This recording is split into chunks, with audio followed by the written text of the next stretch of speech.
또 여러분들은 돈의 세계로 여러분들을 데려가겠습니다. 우리는 보통 돈을 많이 벌면 부자가 되는 줄 알죠. 그게 일반적으로 사람들이 생각하는 방법이에요. 돈을 많이 벌어야지 부자가 되는구나 라고 생각을 해요. 근데 실제로는 제 주변에 부자 거지들도 엄청 많아요. 몇 가지 돈에 대한 오해하고 있는 다른 능력들이 있어요. 첫 번째는 돈을 버는 능력, 돈을 모으는 능력, 돈을 쓰는 능력, 돈을 불리는 능력, 유지하는 능력, 이것은 다 각기 다른 능력이에요. 이게 각기 다 다른 능력이라는 걸 이해해야 돼요. 그래서 돈만 많이 벌면 부자가 되는구나 라고 생각하는 사람들은 그 돈을 유지할 수 없게 돼요. 불릴 수도 없게 돼요. 그래서 이게 각기 다 다른 능력이라는 것을 먼저 이해하셔야 돼요. 돈을 많이 벌면 행복할까요? 돈을 많이 번다고 실제로 반드시 행복하지는 않아요. 그거는 사실이에요. 그런데 이거는 비유를 하자면 기름진 밭에 뿌려진 씨앗 같아요. 여기서 기름진 밭은 돈을 말하고 씨앗은 행복을 말해요. 그래서 우리가 씨앗을 갖다가 기름진 밭에다 뿌리면 100개를 뿌렸다고 치면 굉장히 많은 씨앗이 나올 거예요. 반대로 밭이 좋지 않은 밭에다 씨를 뿌리면 상대적으로 100개 중에 아주 안 나오진 않아요. 한두 개씩 나옵니다. 그래서 그렇지만 상대적으로 숫자가 적을 뿐이에요. 그래서 돈이 많으면 일반적으로 행복을 유지하는 데 굉장히 유리해요. 그리고 여러분들이 갖고 있는 걱정을 지금 가만히 계산해 봐요. 여러분들 안에 지금 수많은 걱정들이 있을 거예요. 현재 가족관계부터 시작해서 실제 재정 문제, 미래에 대한 거, 주변에서 자기가 생각하는 이상과 다른 여러 가지 고민들이 있을 거란 말이에요. 이 고민들을 돈이 얼마 있으면 해결될 수 있을까 하고 다시 되돌아보면 상당히 많은 부분들이 돈이 이거를 해결하고 있다는 걸 알 수 있어요. 돈은 중력과 같아요. 중력이 뭔지 알아요? 중력은 무게가 무거우면 무거울수록 주변에 다른 거를 끌어들이는 힘이에요. 그러니까 지금 지구가 달을 끌어들여서 돌고 있게 하고 태양이 지구를 끌어들여서 주변에서 돌고 있게 하는 힘이 중력이에요. 그래서 돈도 똑같아요. 중력이, 즉 돈이 많으면 많을수록 다른 돈을 끌어들이고 그 돈의 무게감이 크면 클수록 다른 돈을 끌어들이는 힘을 갖고 있어요. 두 번째, 돈은 인격체예요. 인격체라는 말은 이제 person, 인격이라는 말인데 인격체라는 거는 스스로 존재하고 생각하고 개별적 실체를 가지는 것을 인격체라고 그래요. 무슨 소리야? 돈은 형체도 없고 생각도 없고 그냥 가치만 사람들이 생각해놓은 가치만 있고 숫자로 보여지는 건데 이게 무슨 인격체냐라고 생각을 한단 말이에요, 흔히. 그렇지만 여러분들은 오늘 이 저녁부터는 돈을 인격체로 받아들여야 돼요. 일반적으로 사람이 아닌데 사람으로 불리는 게 이 세상에 굉장히 흔해요. 지금 이 CGV는 법인이에요. 법인. 여기서 인은 사람을 말해요. 회사, 인간. 그래서 법적으로는 법인체는 인간과 똑같은 대우를 받아요. 고소도 할 수 있어요, 여러분들은. 법인인데, 사람이 아닌데. 그러니까 인격체예요. 돈도 인격체로 받아들이세요. 그렇게 이해를 하셔야 돼요. 돈을 벌려면. 자, 인격체란 뭐냐? 인격체로 돈을 이해하면 돈은 어떤 형태로 보이냐? 여러분들이 돈을 보는 시각이 완전히 바뀔 거예요. 그러면 큰 돈은 어른이고 작은 돈은 아이가 되는 거예요. 돈은 감정을 가졌어요. 돈은 생각을 해요. 그리고 또 돈은 자기가 좋아하는 데가 있고 싫어하는 데가 있어요. 그리고 돈은 헤어지는 것을 싫어하고 함께 모여있는 걸 좋아해요. 돈은 그래서 몰려다녀요. 이런 특성들을 고려하면 돈은 인격체예요. 그러니까 여러분들이 돈을 모으면, 돈을 벌면 이 돈을 인격체처럼 대해야 돼요. 작은 돈을 함부로 하면, 바꿔 말해서 어린아이를 함부로 하면 그 엄마가 우리 가게에 올까요? 아니면 그 엄마가 내 친구가 될까요? 안 오지, 싸우잖아. 그리고 밖에 가서 소문낼 거 아니에요. 그러니까 잔돈을, 작은 돈을 함부로 낭비하면 큰 돈을 모을 수 없는 거는 당연한 이치예요. 그리고 돈은 감정을 가졌어요. 그래서 여러분들이 돈을 벌었는데 이 돈을 아무 데다 함부로 쓰잖아요. 술집에 가서 탕진을 한다든지 도박을 한다든지 아니면 이유 없이 사치를 한다든지 그러면 돈을 감정을 가졌기 때문에 나를 이렇게 대하는구나 이 사람은 그렇게 생각하고 돈은 여러분들을 떠날 거예요. 왜냐하면 돈은 자기를 갖다가 하찮게 대하는 사람들을 옆에 두지 않기 때문에 그래요. 또 돈은 생각을 가졌습니다. 생각이 있기 때문에 여러분들이 무슨 행동을 하는지 면밀히 이해하고 있다가 갈까 말까를 결정하고 생각을 가졌기 때문에 여러분들이 좋은 일에 돈을 쓰면 그 돈은 다시 돌아와요. 큰 돈은 작은 돈은 아껴야 되고 큰 돈은 제대로 보내줘야 돼요. 이게 돈을 쓰는 방식 중에 하나예요. 그래서 돈은 인격체다라고 이해를 해줘야 돼요.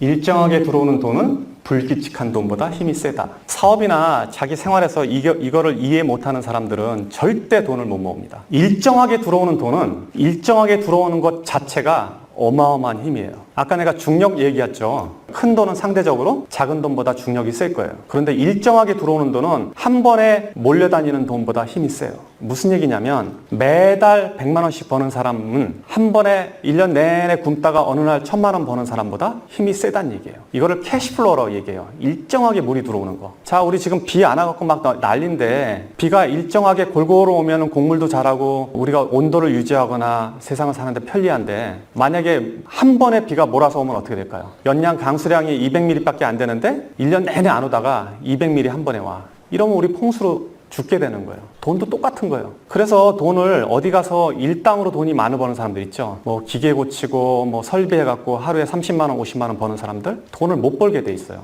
그 구조적으로. 그렇게 하루 일당씩 보면 30일이면 얼마 이렇게 계산하면 여러분 수익보다 몇 배 되는 것 같지만 실제로 그런 사람들은 일정하게 돈이 들어오지 않기 때문에 그 돈을 모을 능력이 사라져 버려요. 사업도 마찬가지예요. 매출이 주말에 500만 원 오르는 거 아무 의미 없어요. 매일 100만 원 오르는 게 더 좋은 거예요. 왜냐하면 일정하게 들어오는 돈은 그 돈 자체가 강력한 힘을 갖고 있어요.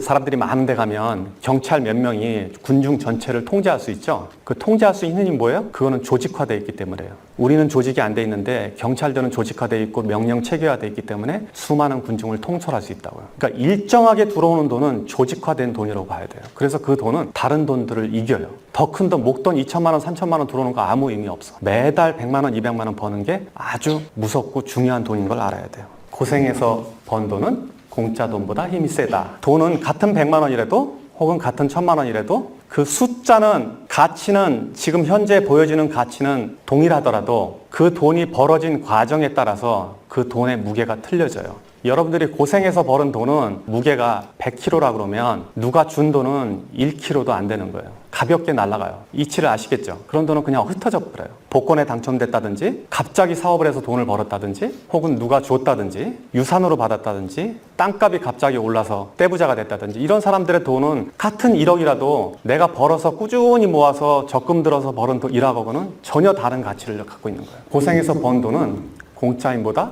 그 힘 자체가 그리고 그 중력 자체가 전혀 다른 역할을 하고 있어요.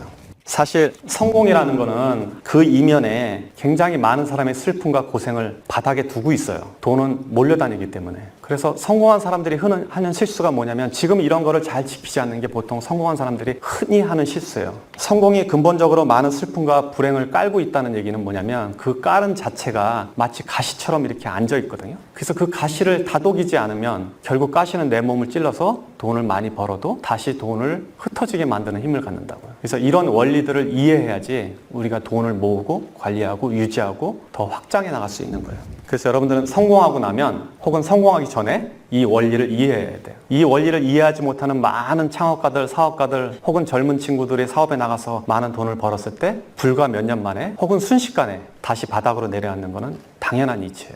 남의 돈을 대하는 태도가 내 돈을 대하는 인격의 근본이다. 친구들끼리 회비를 모았는데 회비를 모아서 어떤 일을 할 때는 내가 평소에 하는 소비보다 더 아까워지 않고 소비를 한다면 이거는 남의 돈을 대하는 태도가 옳지 않음으로 인해서 결국 내 돈을 대하는 태도를 무시한다는 걸 이야기할 수 있어요. 내가 살 때는 내 돈을 쓸 때는 친구의 저녁 자리에서 내가 돈을 낼 때는 사이다 하나 더 주문하는 거, 술 한 병 더 주문하는 게 신경이 쓰이는데 친구가 저녁 산다고 그럴 때는 고기 2판 시키고 소주 시키고 막 시키잖아요. 그렇게 만약에 대한다면 그 사람은 남의 돈을 대하는 태도가 옳지 않다는 거예요. 결국 그거는 자기 자신이 갖고 있는 돈을 대하는 태도와 동일해져요. 그래서 이런 사람들은 돈의 존중을 못 받게 되는 거예요. 공공물품이라든지 여러분들이 어디 나가서 세금으로 어떻게 마련한 시설물, 형태, 서비스 이런 것조차도 이게 공공자산이면 결국 그 안에 내 돈도 있고 남의 돈도 있잖아요. 남의 돈을 존중하는 태도가 자신의 돈을 존중하는 태도와 동일해져요.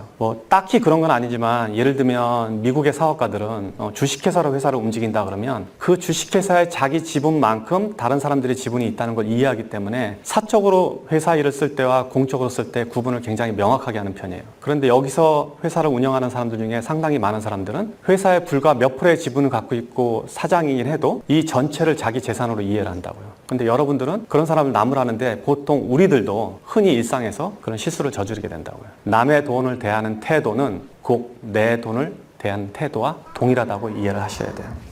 이걸 조금 더 설명하면 이제 수각이론이라고 나오는데, 수각이라는 건 뭐냐면 물을 받는 돌이거든요. 절에 가면 많이 있어요. 물이 그 안에 흘러 들어오면 그 흘러 들어온 물을 모았다가 일부를 내보내고 계속 모을 수 있게 하는 구조인데, 우리가 저런 돈의 철학을 잘 이해하지 못하면 수각 자체가 없어져요. 돌 그릇 안에 그릇 자체가 작아져서 돈이 모아지지 않는 형태를 말해요. 그래서 돈에 대한 이해를 저렇게 명확하게 하면 수각이 크기 때문에 항상 돈이 들어오고 항상 큰 돈이 내 안에 남아있단 말이에요. 이 가치를 유지할 수 있는 게 바로 지금 제가 말한 몇 가지 원리예요.